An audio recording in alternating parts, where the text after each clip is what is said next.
কক্সবাজার ও চট্টগ্রাম যাচ্ছেন প্রধানমন্ত্রী তারেক রহমান। পরিদর্শন করবেন মাতারবাড়ি গভীর সমুদ্র বন্দর, কয়লা বিদ্যুৎ প্রকল্প।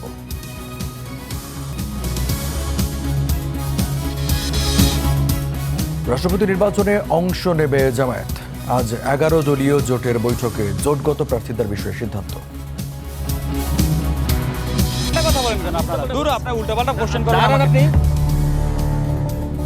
আপনার লাগবে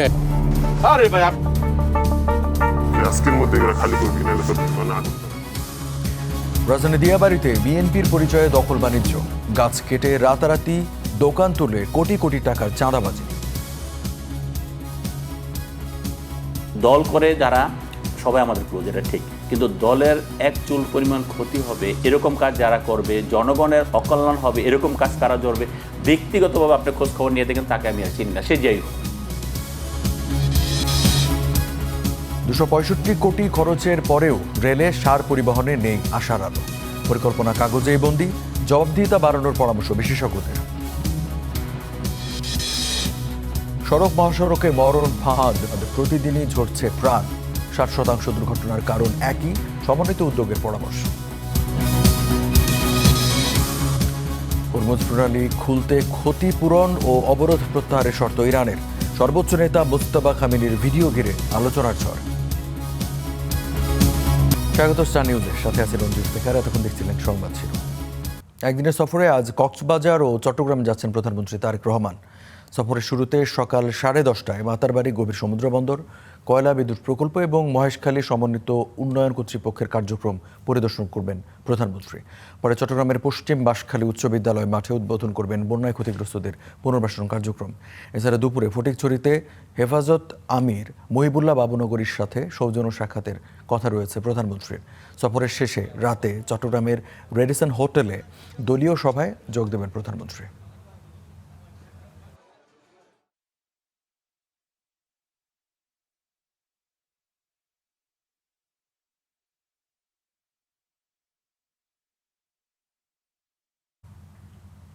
দেশের প্রধানমন্ত্রী তারেক রহমানের সফর নিয়ে আরও জানবো। আমাদের সহকর্মী কক্সবাজার থেকে যুক্ত আছেন মহিবুল্লাহ। মুহিব, কিছুক্ষণ পরেই তো প্রধানমন্ত্রী সেখানে পৌঁছাবেন, তার নিরাপত্তার জন্য কি ব্যবস্থা রয়েছে এবং যেইখানে প্রথম অনুষ্ঠান বা আনুষ্ঠানিকতা রয়েছে সেখানকার কি পরিস্থিতি? রঞ্জু, তিনি আসলে সকাল 10:30 নাগাদ কক্সবাজারের যে মহেশখালী উপজেলার যে মাতারবাড়ি তাপভিত্তিক বিদ্যুৎ কেন্দ্র রয়েছে সেখানে আসবেন। সেখান থেকে তিনি এখানে যে গভীর সমুদ্র বন্দর রয়েছে সেটি পরিদর্শন করার কথা রয়েছে। পাশাপাশি মহেশখালী উন্নয়ন কর্তৃপক্ষ নামে যেটি নবগঠিত একটি উন্নয়ন কর্তৃপক্ষ গঠন করা হয়েছে, বিডা সংক্ষেপে, তার যে কার্যক্রম, বিডার বিভিন্ন কার্যক্রম রয়েছে সেই কার্যক্রমগুলো পরিদর্শন করবেন। আমরা এই মুহূর্তে যে জায়গাটিতে রয়েছি এটি হচ্ছে মাতারবাড়ি তাপবিদ্যুৎ কেন্দ্রের প্রথম গেট, অর্থাৎ এখান থেকে 1 কিলোমিটার দূরে হচ্ছে হেলিপ্যাড। হেলিপ্যাড থেকে তিনি যে দৃশ্যটি আপনি এই মুহূর্তে দেখতে পাচ্ছেন সেই মাতারবাড়ি তাপবিদ্যুৎ কেন্দ্রের প্রথম প্লান্টে আসবেন। সেখানে তিনি সচক্ষে এখানকার কার্যক্রম পরিদর্শন করবেন। সেখান থেকে তিনি গভীর সমুদ্র বন্দরের যে এলাকা রয়েছে সেখানে যাবেন। সেখান থেকে পরবর্তীতে মাতারবাড়ি যে উন্নয়ন কর্তৃপক্ষ তার যে কার্যক্রম সেগুলো পরিদর্শন করবেন। তারপরেই তিনি চলে যাবেন চট্টগ্রামের বাঁশখালী উপজেলায় যে পশ্চিম বাঁশখালী সরকারি উচ্চ বিদ্যালয় মাঠে, যেখানে আসলে সাম্প্রতিক সময়ে দক্ষিণ চট্টগ্রামের মানুষ যে বন্যায় ক্ষতিগ্রস্ত হয়েছে সেই সমস্ত এলাকার মানুষের যে ত্রাণ সামগ্রীর পাশাপাশি যে পুনর্বাসন কার্যক্রম, সেই পুনর্বাসন কার্যক্রমের তিনি দেখাশোনা করবেন এবং পুনর্বাসন কার্যক্রমের যে সমস্ত মানুষ আসলে ক্ষতিগ্রস্ত হয়েছে তাদের সঙ্গে কথা বলবার কথা রয়েছে। সেখানের পরেই তিনি চট্টগ্রামের যে ফটিকছড়ি এলাকা রয়েছে সেখানে যাবেন। সেখান থেকে হেফাজত ইসলামের যে আমির মহিবুল্লাহ বাবুনগরী তার সঙ্গে সাক্ষাতের কথা রয়েছে। তারপরেই আসলে তিনি চট্টগ্রামের রেডিসন ব্লু হোটেলে তার যে দলীয় নেতাকর্মী রয়েছে তাদের সঙ্গে সভা করার কথা রয়েছে। আসলে এখানকার যে নিরাপত্তা ব্যবস্থা সেটি যদি আমরা সকাল থেকে বলতে চাই, শুধু মাতারবাড়ি বন্দর কেন্দ্রিক এলাকা নয়, শুধু মাতারবাড়ি ইউনিয়ন, কালারমরছড়া বা অন্যান্য যে এলাকাগুলো রয়েছে আশেপাশে সেখানেও কিন্তু অতিরিক্ত পুলিশ মোতায়েন করা হয়েছে এবং যে মাতারবাড়ি বন্দরের যে প্রবেশ মুখ সেই ফটকগুলো সবগুলোতেও কিন্তু ব্যাপক নিরাপত্তা ব্যবস্থা আমরা দেখেছি। তার ব্যক্তিগত নিরাপত্তা বা আশেপাশের যে নিরাপত্তা, তার বাইরেও কিন্তু পুরো বন্দর এলাকার চারপাশে ব্যাপক নিরাপত্তা ব্যবস্থার কথা আমরা জেলা প্রশাসন এবং পুলিশ প্রশাসনের কাছ থেকে জানতে পেরেছি। এখন যে গেটটিতে আমরা রয়েছি, এখানে কড়া পাহারা রয়েছে এবং যে চেকিং কার্যক্রম সেটি রয়েছে। সেই কার্যক্রম এখান থেকে আসলে চেকপোস্ট ক্রস করে প্রধানমন্ত্রীর যেই অনুষ্ঠানস্থল সেখানে যেতে হচ্ছে। সেখানে শুধু সাধারণ মানুষ বা অন্যান্য যাদের বিধিনিষেধ রয়েছে, জেলা প্রশাসনের কর্মকর্তাদেরও কিন্তু এই নিরাপত্তা চৌকি পার হয়েই আসলে প্রধানমন্ত্রীর অনুষ্ঠানস্থলে যেতে হচ্ছে। আসলে রঞ্জু, এই ছিল কক্সবাজার থেকে যে প্রধানমন্ত্রীর সফরের সর্বশেষ খবরাখবর। মুহিব, আপনাকে ধন্যবাদ। দর্শক জানাচ্ছিলেন আমাদের সহকর্মী মুহিবুল্লাহ মুহিব। এদিকে আসন্ন রাষ্ট্রপতি নির্বাচনে অংশ নেবে বাংলাদেশ জামায়াত ইসলামী। শনিবার দলের কেন্দ্রীয় নির্বাহী পরিষদের বৈঠকে এই সিদ্ধান্ত হয়। জোটগতভাবে অংশ নেবে কিনা এই সিদ্ধান্ত নিতে রবিবার বিরোধী দলীয় নেতার বাসভবনে বৈঠক ডেকেছে 11 দলীয় ঐক্য।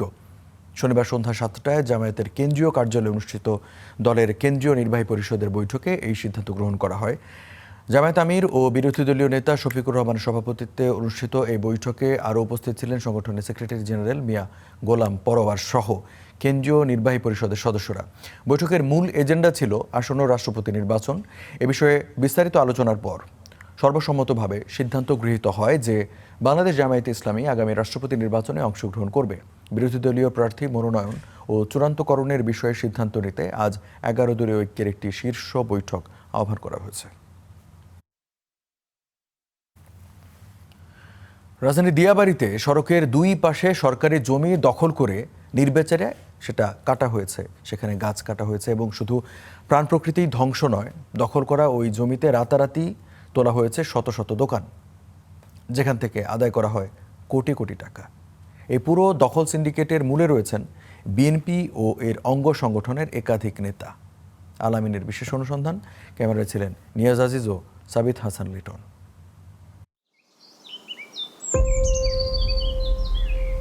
ঢাকা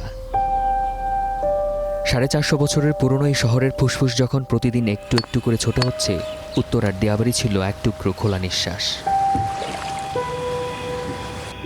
সুপ্রশস্ত সড়ক, সারি সারি গাছ আর খোলা আকাশ। তবে আজ সে সবুজ ঢাকা পড়েছে টিন আর কংক্রিটে। দখলের গ্রাস যেটা, এটারও প্রভাব এখন দিয়াবাড়িতে পড়েছে, যে এখন মানুষ আর মুক্ত মনে রাস্তায় ঘোরাফেরা করতে পারে না। যে রাস্তা আপনার 200 ফিট, 100 ফিট, 300 ফিট, এগুলো আপনার দখল হইতে হইতে দেখা যাচ্ছে যে 3 ভাগের 2 ভাগই দখল, 1 ভাগ বাকি আছে। এই যেমন উত্তরা খালপাড় থেকে দিয়াবাড়ি গোলচত্বর পর্যন্ত সড়ক। এই সড়কের একপাশে fire service station, metro rail station, স্কুলসহ অসংখ্য বসতবাড়ি। বছরখানেক আগেও এখানে ছিল সারি সারি গাছ, আজ নেই।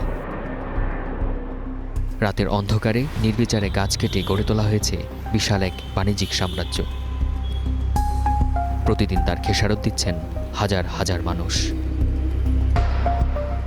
রাস্তা রাস্তা ব্লক হয়ে থাকে, রিক্সা পাওয়া যায় না, তো আর কি প্রায় অর্ধেক রাস্তার মতো হাইটে যাওয়া লাগবে। গাছ থাকলে যে একটা মানুষের উপকার আসে, এই উপকারটা আমরা পাইতেছি না।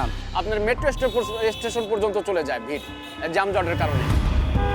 জনগণের এই ক্ষোভ কেবল তীব্র ভোগান্তির গল্প নয়, বরং সুপরিকল্পিত এক অবৈধ বাণিজ্যের নির্মম বাস্তবতা। একটি বা দুটি নয়, আমার পেছনে যতদূর চোখ যায় শুধু দোকান আর দোকান।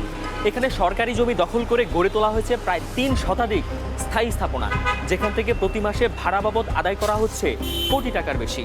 কিন্তু প্রশ্ন হচ্ছে, এই দোকানগুলো তুল্য কারা, আর এত ভাড়ার টাকাই বা যায় কার পকেটে? আমরা সেই উত্তর খুঁজব। তবে সিন্ডিকেটের গভীরে নামার আগে চলুন দেখা যাক এটা আসলে কত টাকার খেলা। অনুসন্ধানে দেখা যায় সড়কের দুই পাশে ফার্নিচার, গাড়ির চাকা, খাবার হোটেল ও গ্যারেজ সহ বিভিন্ন পণ্যের প্রায় 285টি দোকান গড়ে উঠেছে, যার মধ্যে ফার্নিচারের দোকান 125টি, গাড়ির চাকার দোকান 70টি, খাবার হোটেল, গ্যারেজ বা অন্যান্য দোকান আছে প্রায় 90টি। এক একটি দোকানের গড় ভাড়া 35 থেকে 50 হাজার টাকা, আর প্রতি মাসে সব দোকান থেকে ভাড়া আদায় হয় প্রায় 1 থেকে 1.5 কোটি টাকা। প্রশ্ন হলো, পুরোটাই সরকারি জমি, তাহলে কার পকেটে যাচ্ছে এই বিশাল অঙ্কের টাকা?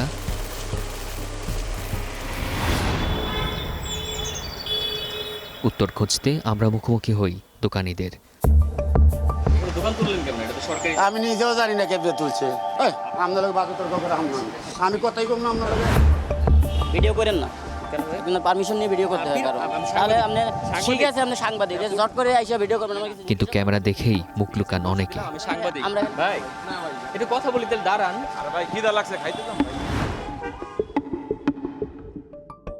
লুকোচুরির এই দৃশ্য আমাদের সন্দেহ আরও বাড়িয়ে দেয়। আর তাই আমরা খুঁজে বের করি এমন একজন ভুক্তভোগীকে যিনি পরিচয় গোপন রাখার শর্তে মুখ খুলতে রাজি হন। ওরা আইসা এখানে ভাঙচুর করছে, তল্লাশি চালাইছে, তারপরে মানে যদি বলছি যে না আমরা দোকান ছাড়বো না এরকম কথাবার্তা বললে ওরা মানে মারতে আসতো, তারপরে ধাক্কা দিত। ঠিক আছে, যেভাবে আমাদের উপর অত্যাচার কইরা আমাদেরকে মানে একেবারে আমরা যদি বলতাম যে আমরা কি করে খামো, তো বলতো যে তোরা কি করে খাবি, আমরা কি জানি। ভুক্তভোগীর অভিযোগ, এই দখল সিন্ডিকেটের মূলে আছেন স্থানীয় বিএনপি ও এর অঙ্গ সংগঠনের একাধিক নেতা। হারুন নামের একটা লোক আসছিল, ওনাকে দেখছিলাম, আর একজন হচ্ছে রনি, উনিও আসা যাওয়া করতো আর কি এখানে। ওরা হচ্ছে মেন রাজীব আর হচ্ছে রিপন, ওরা দুই ভাই, ওনারা এই সাইড পুরাটা দখলে আছে ওদের। ওই পাশে আছে যেরকম মিন্নত আলী নামের একটা লোক। কিন্তু এই ভুক্তভোগীর কথাগুলো কতটা সত্য? সত্যতা যাচাই করতে আমরা ভাড়াটিয়ার ছদ্মবেশ ধারণ করি।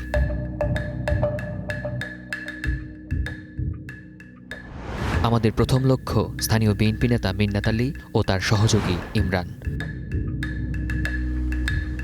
মিন্নাতের ফোন বন্ধ পাওয়ায় যোগাযোগ করি ইমরানের সঙ্গে। এখান থেকে একবারে অফিস পর্যন্ত দোকান হবে, নিজের দোকান নিজে বানিয়ে নেবে, আর হচ্ছে আপনার 2 লাখ টাকা করে। ইমরানের দাবি, সড়কের উত্তর পাশে নার্সারি ও গ্যারেজ সহ অন্তত 20টি ফার্নিচারের দোকান তার ও তার ভাই মিন্নাত আলীর দখলে। কোনো জায়গা খালি নেই, তাই নির্দ্বিধায় সরকারি গাছ কেটে আমাদের দোকান বানিয়ে দেওয়ার প্রস্তাব দেন ইমরান। ওই যে আদার্স যারা আছে ওদের সাথে আমার কোনো লিয়াজু নেই। তো এই গাছ কি করবো? গাছ কেটে ফেলবো। আমাদের পরের লক্ষ্য চণ্ডালভোগ ইউনিট বিএনপির সভাপতি রাজীব ইসলাম।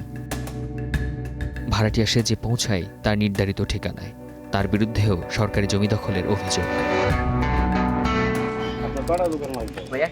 একটা লাগবে না, এগুলো বাড়া হয়ে গেছে। কত করবে ভাই? 5 লাখের 5 লাখ আপনি করে নিলে আপনার কথাবার্তায় রাজীব জানায়, বটতলা থেকে ফ্যান্টাসি আইল্যান্ড পার্ক পর্যন্ত তার একক নিয়ন্ত্রণে, আর চণ্ডালভোগ রাস্তার মাথা থেকে দেয়াবাড়ি গোলচত্বর পর্যন্ত তার ভাই রিপনের দখলে।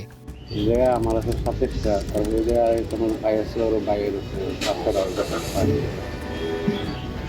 রাস্তা রেডি করে আবার বুঝতে পারবো। একই কৌশলে বেরিয়ে আসে যুবদল নেতা জোয়েল ও তার ভাই মাসুদের নাম। তাদের দখলে অন্তত 25টি ফার্নিচারের দোকান। দোকানের সামনেই ঝুলানো রয়েছে ভাড়ার উন্মুক্ত বিজ্ঞাপন। আর সেই নম্বরে যোগাযোগ করতেই হাজির হন মাসুদ।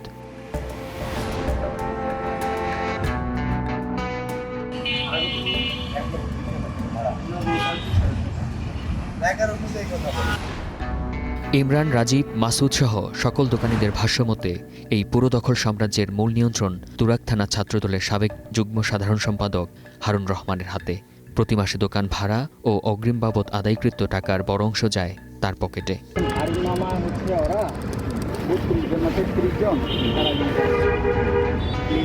মানে ওদের কাছে ওদেরকেই পার দোকান প্রতি 25 টাকা করে দিতে হয়। আমি হারুন ভাই গোপন ক্যামেরায় উঠে আসা এসব কথোপকথন কেবল সাধারণ কোনো দরদাম নয়, বরং রাজনৈতিক পরিচয় ব্যবহার করে সরকারি জমি দখলের এক চরম দৃষ্টান্ত। রাতের আধারে গাছ কাটা, সকাল হতে দোকান নির্মাণ কিংবা প্রতি মাসে কোটি টাকা চাঁদা আদায় সবই চলছে চোখের সামনে। কিন্তু তারপরও রহস্যজনকভাবে নীরব প্রশাসন। কিন্তু আমরা নীরব থাকতে চাই না। প্রমাণ এখন আমাদের হাতের মুঠোয়, তাই ছদ্মবেশ ছেড়ে সরাসরি মাঠে নামার পালা। এতক্ষণ পরিচয় গোপন রেখে আমরা জেনেছি এই সিন্ডিকেটের ভেতরের সব খবর। এবার সাংবাদিক পরিচয়ে মুখোমুখি হব এই দখলদারদের। সরাসরি জানতে চাইব ঠিক কোন নিয়মে বা কোন ক্ষমতার বলে তারা এই সরকারি জমি দখল করেছেন।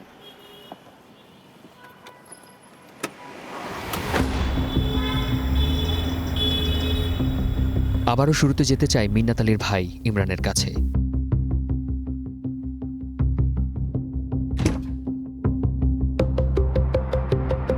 তবে এবার সাংবাদিক পরিচয় পেতেই বদলে যায় দৃশ্যপট। গাছ কাটার প্রশ্ন করতেই রেগে যান ইমরান, এড়িয়ে যান সব প্রশ্ন।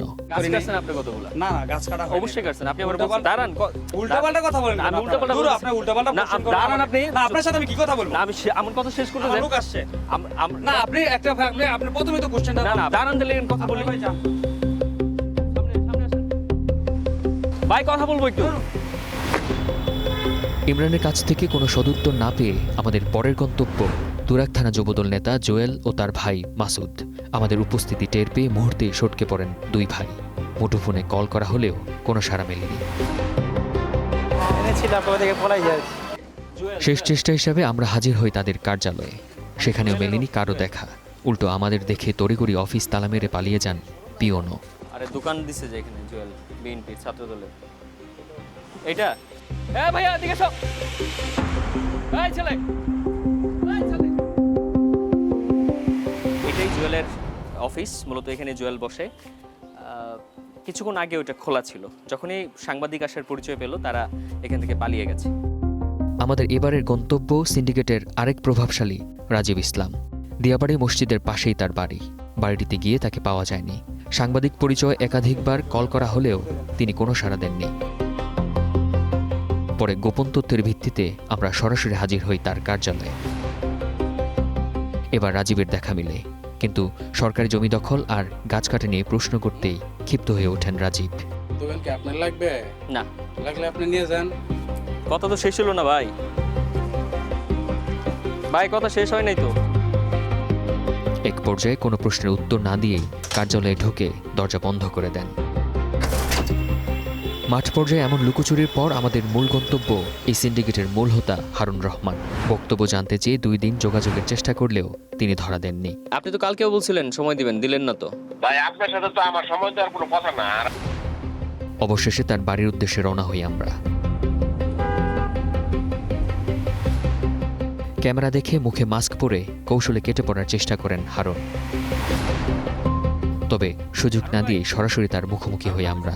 সেখানেও তিনি আমাদের এড়িয়ে যাওয়ার চেষ্টা করেন। আরে ভাই আপনি কি সরকারি জমি দখল ও গাছ কাটার প্রশ্ন করতেই শাক দিয়ে মাছ ঢাকার চেষ্টা করেন তিনি। দাবি করেন দোকানগুলো বৈধ এবং সিটি কর্পোরেশন লিজ দিয়েছে। এটা 134 জনের লোকের নামে এটা লিজ ভাড়া নেওয়া। এটা 134 জন করছে, আমার কোনো দোকান নেই। হারুনের এই দাবি যদি সঠিক হয় তবে অনুসন্ধানের গল্প এখানেই শেষ। আমরা মিলাতে চাই হারুনের দেওয়া বক্তব্য।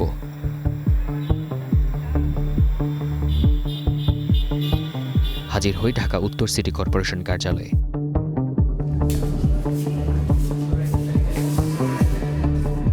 সিটি কর্পোরেশন থেকে পাওয়া নথি বলছে উত্তরা 3য় পর্বের এই রাস্তাটি মূলত রাজুকের।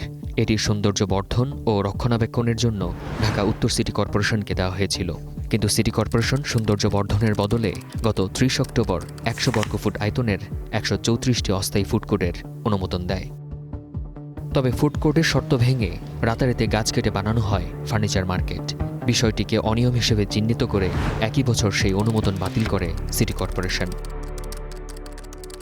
পরের দখল টিকিয়ে রাখতে উচ্চ আদালতে রিট করে ফুডকোর্ট বরাদ্দ পাওয়া ব্যক্তিদের একজন। সেই রিট আবেদনের প্রেক্ষিতে এবছর 12ই মার্চ 3 মাসের স্থগিতাদেশ বা স্টে অর্ডার দেন আদালত। সে মেয়াদ শেষ হয়েছে এরই মধ্যে, কিন্তু তারপরও টিকে আছে সব স্থাপনা। হারুনকে এসব বিষয়ে প্রশ্ন করলে এক পর্যায়ে ক্ষিপ্ত হয়ে যান তিনি। আপনাকে মারামারি করবেন? আপনি কি আমি কি পাগল? আপনি এরকম করতেছেন কেন? আপনি তো আমার সাথে আপনি এরকম করতেছেন কেন? আপনি রিং করতেছেন কেন? আমি বলছি আপনি 2 মিনিট। কি সমস্যা আপনার? পরে কোনো প্রশ্নের উত্তর না দিয়েই তাড়াহুড়ো করে গাড়িতে উঠে চলে যান।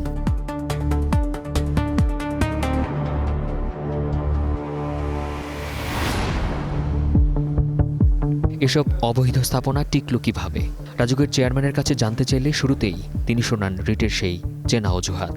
কোর্ট ওখানে আমাদেরকে বলছে উচ্ছেদ করতে পারবো না। আমরা একটা মামলা লড়তেছি, যেই স্থাপনাই করুক এটা আশা করতেছি যে খুব শিগগিরই এটা আমরা কোর্টের রায়টা পাবো। পাইলে আমরা এটা ইনশাল্লাহ এখন উচ্ছেদ করব। পরে আমাদের সঙ্গে থাকা রায়ের কপিটি দেখালে মুহূর্তে ধরা পড়ে চেয়ারম্যানের দায়সারা অজুহাত। আমি জাস্ট এই মুহূর্তে আসি কিনা আমার দেখতে হবে একটু। আমি এক্ষুনি, আপনি যদি চান ইয়ে করে আমি এরপরে আপনার তথ্যটা দিচ্ছি। এদিকে স্থানীয় বাসিন্দা, দলীয় ব্যক্তি ও রাজুকের একাধিক সূত্রের অভিযোগ হারুন রহমান মূলত স্থানীয় সংসদ সদস্য এস এম জাহাঙ্গীরের ঘনিষ্ঠ।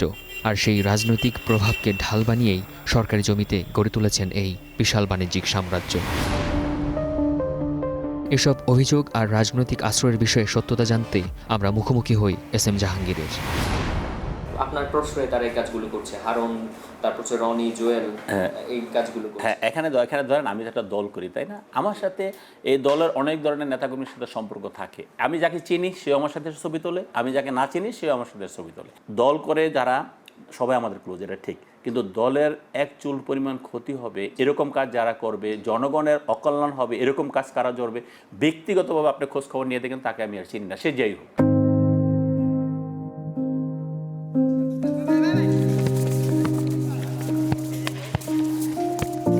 দিয়াবাড়ির এই দখল সাম্রাজ্য নিছক কোনো ঘটনা নয়, বরং একটা শহর একটু একটু করে নিঃশেষ হয়ে যাওয়ার গল্প। আল আমিন, স্টার নিউজ, ঢাকা। মৌলভীবাজারের কুলাউড়া সীমান্তে বিএসএফের গুলিতে নিহত হয়েছেন এক বাংলাদেশি যুবক। ভোর 4টার দিকে কুলাউড়ার আলীনগর সীমান্তের ওপারে ভারতের ত্রিপুরা রাজ্যের মাগুরুলি এলাকায় এ ঘটনা ঘটে। বিজিবি জানায় ভোর রাতে তারা মিয়া সহ 4 থেকে 5 জন যুবক পাতার বেরিয়ে আনতে প্রবেশ করেন ভারতের অভ্যন্তরে। এ সময় সেখানকার বিএসএফ সদস্যরা গুলি করলে ঘটনাস্থলে মৃত্যু হয় তারা মিয়ার। অন্যরা বাংলাদেশের অভ্যন্তরে ফিরে আসে বলেও জানায় বিজিবি।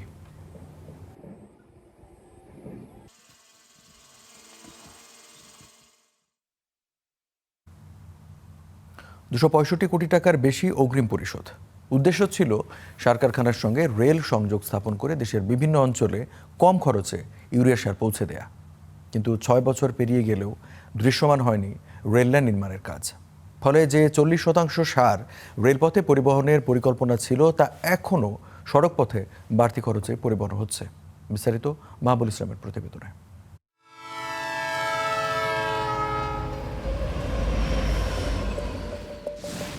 একসময় রেলপথ দিয়েই নরসিংদীর ঘোড়াশালের ইউরিয়া সার পরিবহন হতো দেশের বিভিন্ন জেলায়। পরে রেল লাইন পরিত্যক্ত হয়, অনেক জায়গায় লাইনের উপর নির্মাণ করা হয় সড়ক। এই কারখানাটিকে আধুনিকায়নে 2018 সালে 15,500 কোটি টাকার প্রকল্প হাতে নেওয়া হয়। 2024 সালের জুনে শেষ হওয়ার কথা থাকলেও সময় বাড়িয়ে করা হয় 2026। তবে এখনও শেষ হয়নি প্রকল্পটির কাজ। এই প্রকল্পের অধীনে পরিকল্পনা ছিল উৎপাদিত সারের 40% রেলপথে পরিবহন করার। এজন্য নতুন লাইন স্থাপনে বাংলাদেশ রেলওয়েকে দেয়া হয় 265 কোটি টাকা। অথচ 6 বছর পেরিয়ে গেলেও ওই লাইন নির্মাণের দৃশ্যমান কোনো অগ্রগতি নেই। রেলের জায়গা আছে অনেক, আগে রেল ছিল, এটা এখন বাইপাস রোড হয়েছে, এখন সাইডে দাম মনে হয় রেল রাস্তা করবো। এখনও কাজ হয় না, হয়তো টেন্ডার ফেন্ডার হইতে পারে, হইলে পরে এনে কাজ কাম শুরু করব। তবে হ্যাঁ আবার গেট রাখছে এটা করার লাগিয়া। এটা তো দীর্ঘ বহুদিন যাবৎ হবে বলে আশা, এখন পর্যন্ত হয় না। লাইন না থাকায় 40% সার রেলপথে পরিবহনের পরিকল্পনা বাস্তবায়ন হয়নি। ফলে সড়ক পথেই যাচ্ছে সার। এতে অতিরিক্ত ব্যয় হয়ে বস্তাপ্রতি দামও বাড়ছে, চাপ বাড়ছে সড়কের উপর। এ বিষয়ে প্রকল্প পরিচালকের সঙ্গে কথা বলতে চাইলেও রাজি হননি। আজকে কি একটু সময় দেওয়া যায়? সরকারি কর্মকর্তা কর্মচারীদের কোনো কথা বলার তো নিয়ম নাই। প্রকল্পের রেল লাইন অংশ বাস্তবায়নকারী ফোকাল পয়েন্ট কর্মকর্তার দাবি কাজ চলমান আছে। চুক্তি স্বাক্ষরের পরপরই ঘোড়াশাল অথরিটি তারা বলতেছিল এখানে তাদের লাইন দরকার নাই, তারা লাইন করবে না। তো যেহেতু এই ধরনের একটা ডিসিশন আসতেছিল, সেক্ষেত্রে তো ঠিকাদার ইনভেস্ট করবে না, এটা স্বাভাবিক কথা।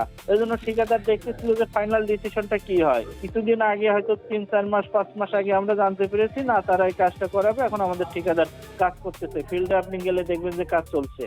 বিশেষজ্ঞরা বলছেন সরকারি অর্থের কার্যকর ব্যবহারে জবাবদিহিতা বাড়ানোর কোনো বিকল্প নেই। রেল বিভাগকে যে 265 কোটি টাকা দিয়েছে 6 বছর আগে, এটার জন্য রেল কর্তৃপক্ষের কাছ থেকে জবাবদিহিতা আনা প্রয়োজন যে 6 বছর যাবৎ তারা 265 কোটি টাকা নিয়ে কি করেছে, নাম্বার 1।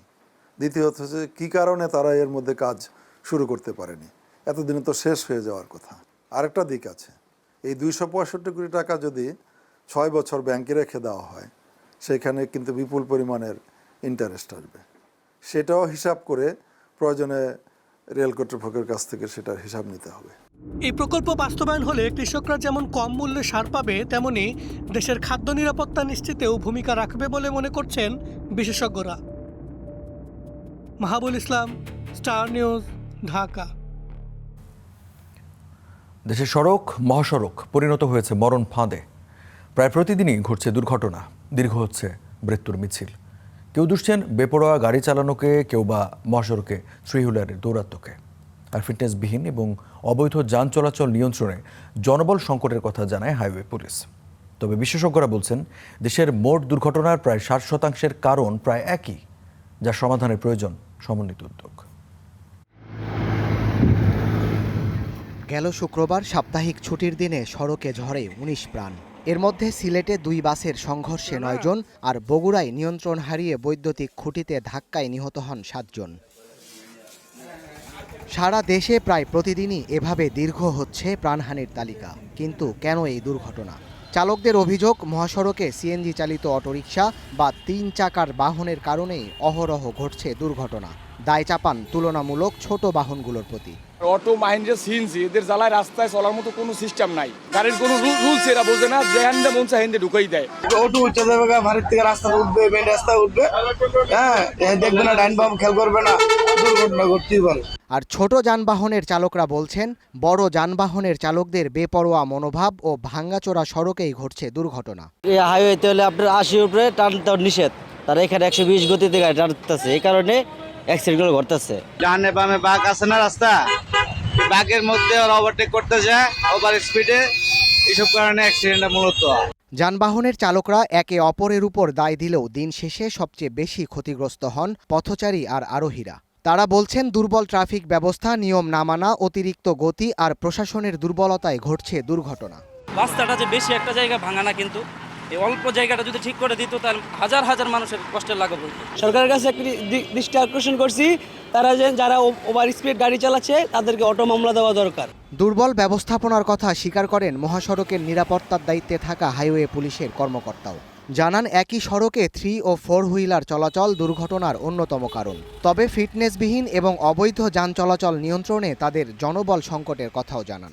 বিভিন্ন জায়গায় কাটা আছে, খানাখন্দ আছে, রিপেয়ার মেইনটেনেন্সের ঘাটতি আছে, সেসব কারণে ক্ষেত্র বিশেষেও দুর্ঘটনা ঘটে। অসংখ্য থ্রি হুইলার মহাসড়কে চলাচল করে, চেষ্টা করি গাড়িগুলোকে প্রসিকিউশন আন্ডার নিয়ে আসতে অথবা জব্দ করতে, বিশেষ করে জব্দ করি আমরা। তো ক্ষেত্র বিশেষে আসলে এত সংখ্যা বেশি যে এটি পুরোপুরিভাবে আমাদের পক্ষে মহাসড়ক থেকে সরিয়ে দেওয়া সম্ভব হচ্ছে না। বিশেষজ্ঞরা বলছেন, দেশে মোট দুর্ঘটনার প্রায় 60% কারণ প্রায় একই, যার সমাধান করলে অনেকটাই কমবে দুর্ঘটনা। জানান, একে অপরের উপর দায় নয়, বরং দরকার সমন্বিত উদ্যোগের। 60% অ্যাক্সিডেন্ট ফর ইনস্ট্যান্স 2টা বা 3টা কারণে হয়। এগুলো যদি সমাধান করা যায় তাহলে 60% অ্যাক্সিডেন্টকে আমরা সমাধান করতে পারতেছি। মেজর হাইওয়েতেগুলো যদি আমরা ছোটো ভেহিকেল, লো স্পিড ভেহিকেলকে রেস্ট্রিক্ট করতে পারি বা তাদের জন্য আলাদা লেন দিতে পারি, তাহলেও আমাদের এই মুখোমুখি সংঘর্ষ বা ছোটো ভেহিকেলগুলো অলওয়েজ ভালনারেবল অ্যাক্সিডেন্টের জন্য, সেটাও কমানোর সুযোগ আছে। রোড সেফটি ফাউন্ডেশনের তথ্য বলছে, গেল মাসে 458টি সড়ক দুর্ঘটনায় প্রাণ গেছে 416 জনের। এর মধ্যে সবচেয়ে বেশি 169টি দুর্ঘটনা জাতীয় মহাসড়কে, আর আঞ্চলিক সড়কে 155টি। Sadat Shahed, Star News. দীর্ঘদিনের দাবির পর চলছে সংস্কার। তবে সাতক্ষীরায় ভেটখালী আঞ্চলিক সড়ক নির্মাণে ধীরগতির অভিযোগ এলাকাবাসীর। চলাচলে বাড়ছে দুর্ভোগ। বিস্তারিত প্রতিবেদনে। সাতক্ষীরা থেকে এই পথে যেতে হয় সুন্দরবন। দীর্ঘদিনের দাবির পর বেহাল সড়কে চলছে সংস্কার, তবে কাজে ধীরগতির অভিযোগ এলাকাবাসীর। সাতক্ষীরা থেকে শ্যামনগর হয়ে ভেটখালী পর্যন্ত 62 কিলোমিটার। 2025 সালের অক্টোবর থেকে শুরু হয় পুনর্নির্মাণ কাজ। জুনেই ছিল শেষ হওয়ার কথা, তবে অগ্রগতি নিয়ে হতাশ উপকূলের মানুষ। এই রাস্তাটা খুব দ্রুত ঠিক হয়ে যাক, আমার বাবা মারা খুব টেনশনে থাকে যে ছেলেমেয়েরা ভালো করে স্কুলে যেতে পারে কিনা। রাস্তা বিশাল খারাপ, বাচ্চারা ঢাকায় বসতে পারে না, প্রতিনিয়ত অসুস্থ মানুষকে নিয়ে মেডিকেলে আনতে হয়, যেহেতু আমাদের সাতক্ষীরাতে একটা মেডিকেল সাতক্ষীরায় বা বাকালে অবস্থিত। সব ক্ষেত্রে আমরা খুবই কষ্ট পাচ্ছি। কোথাও কেটে রাখা হয়েছে এক পাশ, কোথাও বা ফেলে রাখা হয়েছে ইট পাথর। এতে সংকুচিত সড়ক, বৃষ্টিতে কাদায় একাকার, ঝুঁকি নিয়ে চলছে যানবাহন। গাড়ি চালাতে গিয়ে আমাদের পাশপাতে অনেক ক্ষয়ক্ষতি হচ্ছে, গাড়ি ইজিবে উল্টে যাচ্ছে। এই অবস্থার জন্য গাড়ি ঘোড়া চালানো যায় না, ধুলোবালি থাকে। দেবাটা কালীগঞ্জ থেকে যদি রুগী আসে এই রাস্তা দিয়ে, তাদেরও সমস্যা আছে, রুগী মনে হয় সাতক্ষীরা হসপিটাল পর্যন্ত পৌঁছাচ্ছে না। সড়ক বিভাগের দাবি, প্রশাসনিক কিছু জটিলতার কারণে কাজ বিলম্বিত হয়েছে। চেষ্টা চলছে দ্রুত সংস্কার শেষ করার। 2027 জুনের মধ্যে আমাদের এই চলমান কাজগুলো শেষ হয়ে যাবে। এছাড়া আমাদের শহরের যে 4 লেন অংশটা বাদ পড়েছিল সেটা আমরা ডিপিপি সংশোধন করে ইতোমধ্যে অনুমোদনের শেষ পর্যায়ে চলে আসছি। এটা অনুমোদন হলে আমাদের শহরের লাবণী মোড় থেকে আলিপুর চেকপোস্ট পর্যন্ত 5 কিলো 4 লেন হয়ে যাবে। সড়কটি সংস্কারে বরাদ্দ ধরা আছে 822 কোটি টাকা। এখন পর্যন্ত কাজের অগ্রগতি মাত্র 31% বলে জানিয়েছে সড়ক বিভাগ। Desk report, Star News. Rangamati, Khagrachhari ও বান্দরবান মিলে পার্বত্যাঞ্চল, বসবাস গারো, মারমা সহ বিভিন্ন সম্প্রদায়ের ক্ষুদ্র নৃগোষ্ঠীদের। তারা সংবিধানে ক্ষুদ্র নৃগোষ্ঠী শব্দ বাদ দেওয়ার দাবি জানিয়েছেন, চান নিজেদের পরিচয়েই পরিচিত হতে। আকাশ বাংলার পাঠানো তথ্য ছবি নিয়ে ডেস্ক রিপোর্ট।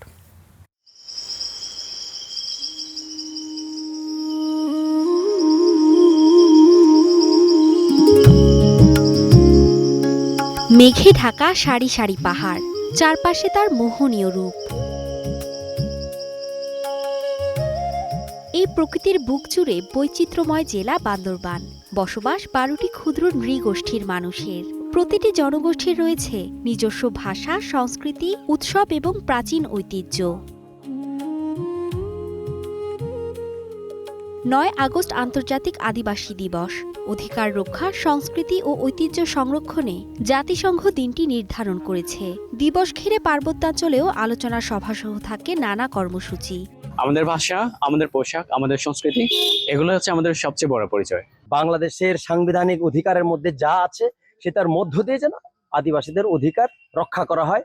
সংবিধানে আদিবাসী শব্দের পরিবর্তে ক্ষুদ্র নৃগোষ্ঠী বা নৃতাত্ত্বিক জনগোষ্ঠী ভাষা ব্যবহৃত হয়। তবে নিজেদের পরিচয়ে পরিচিত হতে চান পাহাড়ের মানুষ। আদিবাসীদের কল্যাণের জন্য, অস্তিত্বের জন্য, উন্নতির জন্য এটা অত্যন্ত গুরুত্বপূর্ণ একটা বিষয়। আমাদেরকে আদিবাসী হিসেবে অধিকার এবং আদিবাসী স্বীকৃতি দেওয়া হোক। পার্বত্যাঞ্চল ঘিরে যে কোনো সিদ্ধান্তের ক্ষেত্রে পার্বত্যাঞ্চলের মানুষকেই সম্পৃক্ততার আহ্বান জানানো হয়েছে। আদিবাসীদের নিয়ে কোনো আইন, নীতি এবং আইন করতে গেলে আদিবাসীদের অংশগ্রহণ ছাড়া যাতে না হয়। কার্যকর ভূমি কমিশন গঠন সহ বিভিন্ন দাবিও আছে পার্বত্যাঞ্চলের মানুষের। Desk report, Star News. বর্জ্যকে সম্পদে রূপান্তর করার স্বপ্ন যশোর পৌরবাসীর বিষাদে রূপ নিয়েছে।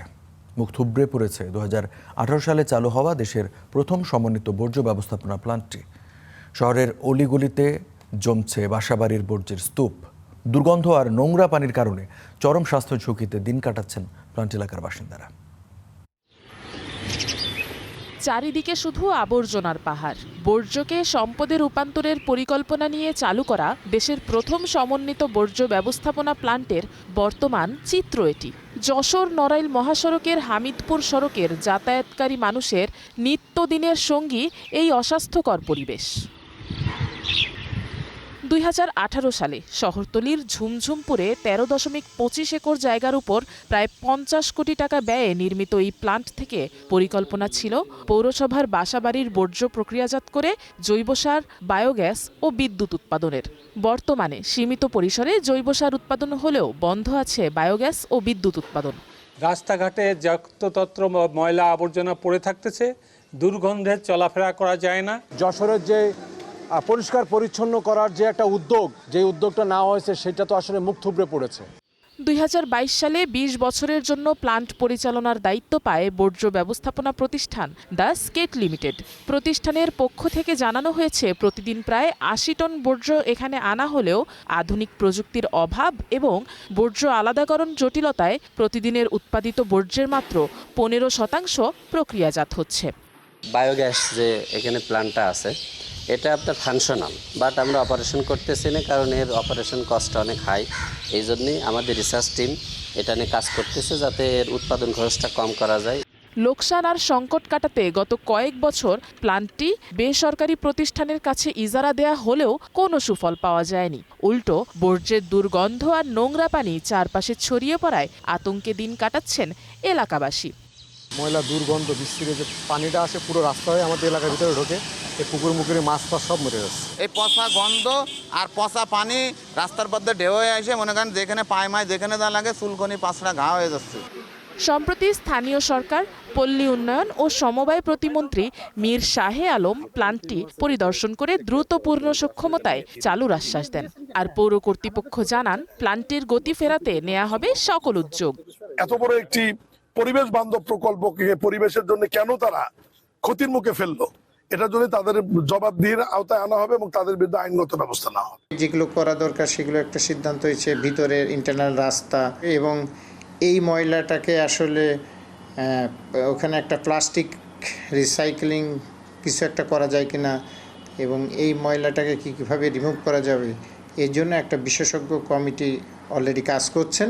বিপুল অর্থ বিনিয়োগের এই মেগা প্রজেক্ট থেকে এ পর্যন্ত পৌরসভার আয় সর্বসাকুল্যে মাত্র 15 লাখ টাকা। Afroz Alamia, Star news. Rajshahi medical college হাসপাতালের জরুরি বিভাগে রোগীর চাপ নতুন কিছু নয়, তবে সম্প্রতি ভর্তি প্রক্রিয়ায় নতুন নিয়ম চালুর পর বেড়েছে ভোগান্তি। টিকিট কাউন্টারেই রোগীর ব্যক্তিগত বিভিন্ন তথ্য রেজিস্টারে লিপিবদ্ধ করতে সময় লাগছে বেশি, ফলে দীর্ঘ লাইনে দাঁড়িয়ে 1 থেকে 1.5 ঘন্টা অপেক্ষা করেও অনেকে ভর্তি হতেই পারছেন না। আবার বিরক্ত হয়ে হাসপাতাল ছাড়ছেন অনেকেই। রাজশাহী মেডিকেলের জরুরি বিভাগ কাউন্টারের সামনে রোগীদের লম্বা লাইন, কারো কারো দীর্ঘ অপেক্ষা। এই লাইনে দাঁড়ানোদের মধ্যে আছেন চুয়াডাঙ্গার দামুড়হুদা বাবলুর রহমানের স্বজন। কখন মিলবে টিকিট জানা নেই তার। বুকে ব্যথায় কাতর স্বামীকে জরুরি বিভাগের রিসেপশনের মেঝেতেই আগলে রেখেছেন স্ত্রী। টিকিট কাটা, ভর্তি করা, আরও কি ফর্ম পূরণ করা নেওয়া, এগুলোতে সিস্টেমেটিক্যাল যে প্রবলেম সেটা চলছে আর কি। এখন এটা আমার যে রোগী অবস্থা ভালো না, দ্রুত করা উচিত, বলবো কাকে আমি সেটা বলছি। সম্প্রতি জরুরি বিভাগে ভর্তি প্রক্রিয়ায় নতুন নিয়ম চালু করেছে হাসপাতাল কর্তৃপক্ষ। প্রথমেই কাউন্টারে লাইন, সেখানে শুধু নাম ঠিকানা নয়, রোগীর ব্যক্তিগত তথ্য লিপিবদ্ধ করার পর দেয়া হচ্ছে টিকিট। এরপর সেই টিকিট নিয়ে রোগীকে দেখাতে হচ্ছে ইএমওকে। সবশেষে পাঠানো হচ্ছে নির্ধারিত ওয়ার্ডে। আর এই পুরো প্রক্রিয়াতেই সময় লাগছে 1.5 থেকে 2 ঘন্টা। আমি আইডি কার্ড নিব না রুগীটা নিয়ে এসে আমি চিকিৎসা করব? আমার নাম ঠিকানা হলেই তো হবে। এগুলা হচ্ছে সম্পূর্ণ স্বাভাবিক জনগণকে পেরেশানি ফেলা। 2 ঘন্টা ধরে দাঁড়িয়ে আছে, এ পর্যন্ত সিরিয়াল পাচ্ছে না, বে লাইন আছে, সব সিরিয়াল নিয়ে চলে যাচ্ছে। এখন এইভাবে লাইন দিয়েছে, এখন কি করবো বলেন? দাঁড়া থেকে তো যেতে হবে, তাছাড়া উপায় নাই। মেডিকেলের এই ভর্তির প্রসেসিং এত খারাপ, এই ভর্তির কাগজ নিয়ে এখন লাইন ধরে থাকবো, চিকিৎসা পেতে পেতে কখন পাবো বুঝতে পারছি না। রোগী ও স্বজনরা জানান, আগে কেবল নাম ঠিকানা দিয়ে টিকিট কেটে ভর্তি হওয়ার সুযোগ ছিল, কিন্তু নতুন নিয়মে টিকিট কাউন্টারেই বাড়তি তথ্য দিতে গিয়ে দীর্ঘ হচ্ছে সময়।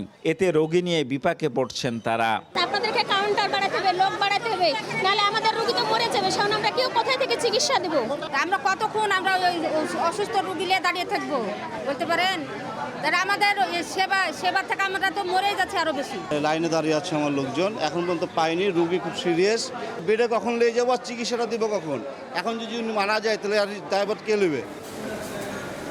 দপ্তরে গেলেও এ বিষয়ে হাসপাতালের পরিচালক কোনো বক্তব্য দিতে রাজি হননি। তবে হাসপাতালের মুখপাত্র জানিয়েছেন, রোগী ও ভর্তিতে সহযোগিতাকারী ব্যক্তির তথ্য সংরক্ষণের জন্য এটি করা হয়েছে। বিষয়টি আরও সহজীকরণে ব্যবস্থা নেওয়া হবে। কোনো পেশেন্ট এককভাবে আসে, কোনো হয়তো তার সঙ্গে অজ্ঞাত কোনো লোক এসে দিয়ে যায়, কোনো ক্ষেত্রে আনকনসিয়াস পেশেন্টও আসে। হ্যাঁ, অনেক ক্ষেত্রেই পেশেন্টের রাতের বেলা বা বিভিন্ন পর্যায়ে যদি কোনো খারাপ কন্ডিশন হয়, তখন আমরা আসলে হসপিটাল থেকে তাদের সঙ্গে যোগাযোগ করার চেষ্টা করি। এই পেশেন্টের সুবিধার্থে এটা করা। হ্যাঁ, 1200 শয্যার এই হাসপাতালে প্রতিদিন গড়ে ভর্তি রোগীর সংখ্যা প্রায় 3500। Ziaul Gani Selim, star news, Rajshahi. Hormuz প্রণালী পুনরায় খুলে দেওয়ার জন্য বেশ কিছু শর্ত দিয়েছে ইরানের সুপ্রিম ন্যাশনাল সিকিউরিটি কাউন্সিল। কাউন্সিলের সচিব মোহাম্মদ বাগের জোল ঘাদর জানিয়েছেন, হরমুজ খুলতে যুক্তরাষ্ট্রকে ক্ষতিপূরণ দিতে হবে এবং নৌ অবরোধ প্রত্যাহার করতে হবে। এসব শর্ত সম্পূর্ণ মেনে নেওয়া ছাড়া প্রণালী উন্মুক্ত করা সম্ভব নয় বলে সাফ জানিয়ে দিয়েছে দেশটির সশস্ত্র বাহিনী।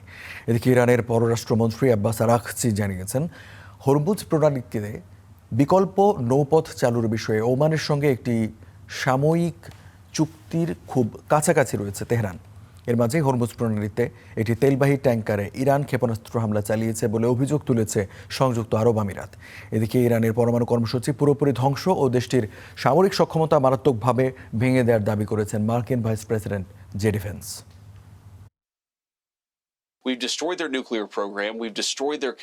আমরা ইরানের পারমাণবিক কর্মসূচি ধ্বংস করেছি, তাদের প্রচলিত সামরিক সক্ষমতাও ধ্বংস।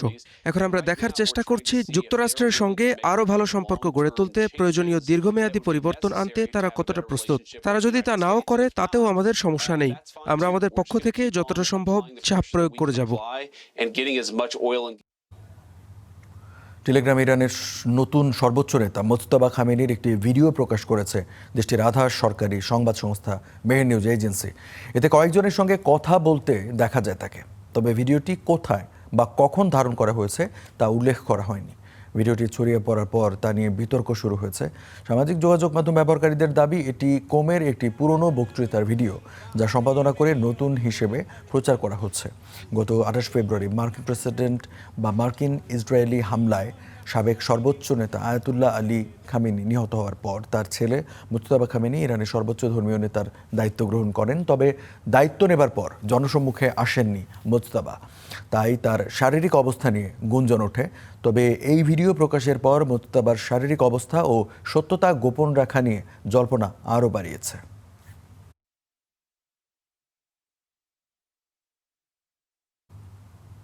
ইরান যুদ্ধ বদলে দিয়েছে মধ্যপ্রাচ্যের নিরাপত্তা সমীকরণ।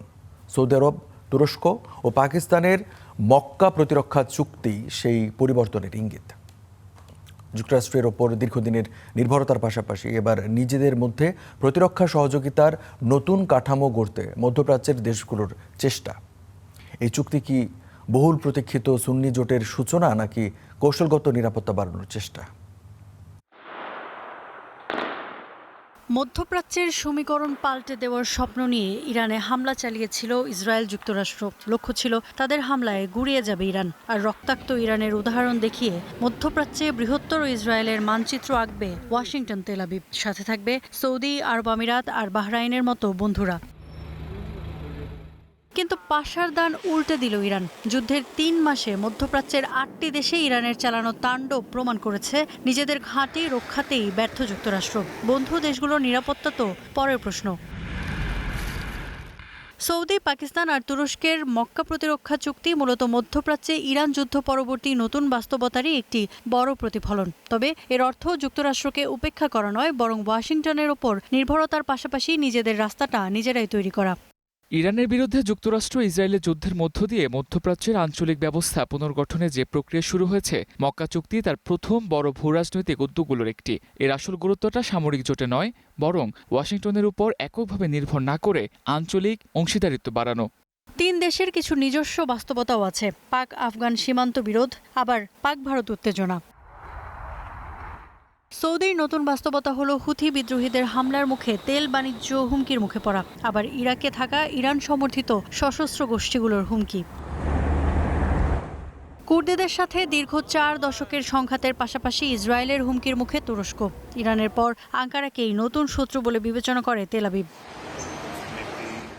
এই চুক্তিতে বলা হয়েছে সৌদি, তুরস্ক বা পাকিস্তান যে কোনো একটি দেশ হামলার শিকার হলে 3 দেশই হামলার মুখে পড়ল বলে ধরে নেওয়া হবে। কিন্তু 3 দেশের সম্মিলিত প্রতিরক্ষা কিভাবে কার্যকর হবে বা নির্দিষ্ট কোনো ঘটনায় কিভাবে প্রতিক্রিয়া দেখাবে সেটি এখনো স্পষ্ট নয়। বলা হচ্ছে একই কারণে মধ্যপ্রাচ্যের অন্যান্য দেশ যেমন আরব আমিরাত বা বাহরাইনের মতো দেশগুলোও হয়তো মক্কা প্রতিরক্ষার ছাতার তলায় একজোট হতে পারে। তবে এটাই সেই বহুল প্রতীক্ষিত সুন্নি জোটের সূচনা কিনা সেটি এখনো পরিষ্কার নয়। ইফাতিরা, স্টার নিউজ। মধ্যবর্তী নির্বাচনের আগেই মার্কিন প্রতিনিধি পরিষদের নিয়ন্ত্রণ পেলে ট্রাম্প বিরোধী যেসব পদক্ষেপ নেবে বিরোধীরা, তা নিয়ে বিপুল পরিকল্পনা হাতে নিয়েছে ডেমোক্রেট শিবির। প্রেসিডেন্ট ডোনাল্ড ট্রাম্পের বিরুদ্ধে সরাসরি অভিশংসন প্রক্রিয়ায় না গিয়ে আগে বিস্তৃত তদন্তের চিন্তা ভাবনা করছে নেতারা। ট্রাম্পের ব্যবসায়িক সাম্রাজ্য, ঘনিষ্ঠ মিত্র, দাতা এবং প্রশাসনের সঙ্গে চুক্তিবদ্ধ বিভিন্ন কোম্পানিকে তদন্তের আওতায় আনার কথা ভাবছে দলটি। এমন তথ্যই জানিয়েছে রয়টার্স। বাকি নেই 90 দিনও। নভেম্বরের মধ্যবর্তী নির্বাচন ঘিরে তৃণমূলে ক্রমেই চাঙ্গা হচ্ছে ভোটের রাজনীতি। ক্ষমতাসীন রিপাবলিকানদের ধরাশয়ী করতে নতুন নতুন কৌশল সাজাচ্ছে বিরোধী দল ডেমোক্রেটিক পার্টি। মাঠে ভোটারদের কাছ থেকে যে সাড়া মিলছে তাতে আশাবাদী নিম্নকক্ষ প্রতিনিধি পরিষদ বা হাউস অব কমন্সের নিয়ন্ত্রণ পাওয়ার। মধ্যবর্তী নির্বাচনে কেবল সংখ্যাগরিষ্ঠতা অর্জনই নয়, প্রতিনিধি পরিষদে জেতার পর কি কি পদক্ষেপ নেবেন বিরোধী আইন প্রণেতারা তারও পরিকল্পনা সাজাতে শুরু করেছেন। প্রতিনিধি পরিষদ কবজা নিতে পারলে ডোনাল্ড ট্রাম্পকে বেকায়দায় ফেলার কোনো সুযোগই হাতছাড়া করবে না ডেমোক্র্যাট শিবির। অনেকের ধারণা প্রথম দিনেই প্রেসিডেন্টকে অভিশংসনের চেষ্টা শুরু করবে আইন প্রণেতারা। তবে সংশ্লিষ্টরা বলছেন শুরুতেই অভিশংসন নয়, বরং ট্রাম্পের বিরুদ্ধে অনিয়মের নানা অভিযোগের প্রমাণ করার দিকেই মনোযোগ দিবে বিরোধী নেতৃবৃন্দ। ধাপে ধাপে সংগ্রহ হবে প্রমাণাদি। ট্রাম্পের ব্যবসা ও আর্থিক প্রতিষ্ঠান হবে তদন্তের মূল ক্ষেত্র। বাদ যাবে না হোমল্যান্ড সিকিউরিটি বিভাগের চুক্তি, হোয়াইট হাউস বলরুমের অর্থায়নের মতো বিষয়গুলো। আমরা তদন্তের পরিকল্পনা ট্রাম্পকে অভিশংসন করার জন্য শুরু করছি না। এর মাধ্যমে অনিয়ম প্রমাণের একটি ভিত্তি তৈরি করাই মূল লক্ষ্য। এর জন্য ট্রাম্প সংশ্লিষ্ট কোম্পানি ও ঠিকাদার প্রতিষ্ঠানের কাছ থেকে নথি আদায় করার কথা ভাবছে ডেমোক্র্যাট নেতারা। শুনানি, চিঠি ও দরকার পড়লে সাপ্পনা বা হাজিরার সমন জারির মতো পদক্ষেপের কথা ভাবা হচ্ছে, কারণ হোয়াইট হাউস সরাসরি কংগ্রেসের তদন্ত ঠেকাতে পারে এমন আশঙ্কা রয়েছে ডেমোক্র্যাটদের। সম্ভাব্য তদন্তের মুখে পড়তে যাওয়া কোম্পানিগুলোর তালিকা এখনও চূড়ান্ত হয়নি, তবে আলোচনায় আছে অ্যাপল, ব্ল্যাকস্টোন, ব্ল্যাকরক, ইলন মাস্কের টেসলার মতো প্রতিষ্ঠানও। রয়টার্স বলছে এসব কোম্পানি কোনো অনিয়ম করেছে তার প্রমাণ এখনও পাওয়া যায়নি। এরই মধ্যে বিভিন্ন প্রতিষ্ঠানে চিঠি পাঠানো শুরু করেছে ডেমোক্র্যাটরা। তাদের ভাষ্য, এখন সংখ্যালঘু অবস্থানে থাকায় এসব অনুরোধ উপেক্ষা করা গেলেও মধ্যবর্তী নির্বাচনের পর পরিস্থিতি পাল্টে যাবে। দিন শেষে যদি অভিশংসনযোগ্য অপরাধের প্রমাণ মেলে সেই পথ খোলা রাখার পরিকল্পনা ডেমোক্র্যাটদের। অর্থাৎ নভেম্বরের নির্বাচনে রিপাবলিকানদের ভরাডুবি ঘটলে নিম্নকক্ষ কংগ্রেস হবে ট্রাম্প বিরোধিতার নতুন মঞ্চ। Ishtiaq Hossain, star news. এই ছিল স্টার নিউজে। এতক্ষণ যারা সাথে ছিলেন সবাইকে অসংখ্য ধন্যবাদ।